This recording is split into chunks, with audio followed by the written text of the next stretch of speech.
According to Arrhenius, what he basically said was that an acid will dissociate in water. It will break apart in water to produce hydrogen cations, right? Remember the difference between an anion from last semester and then a cation, right? Cation, positive charge, anion, negative charge, right?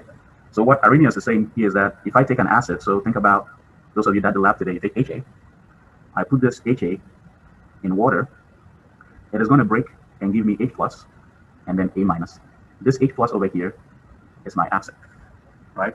That is all that Arrhenius was saying, right? H plus, another word for it we know is called a proton. So you can imagine he needed to find a definition for what a base needed to be too, right? So he's saying that for a base, so we can think about something that has a hydroxide component to it, right? So before we do that, think about HA as HCl. I put it into water, I'm going to get H plus, and then I'm going to get Cl minus, right? If I take something like sodium hydroxide, I put this into water, it should break and give me Na plus, and then my polyatomic ion, OH minus, right? That is all that Arrhenius was saying.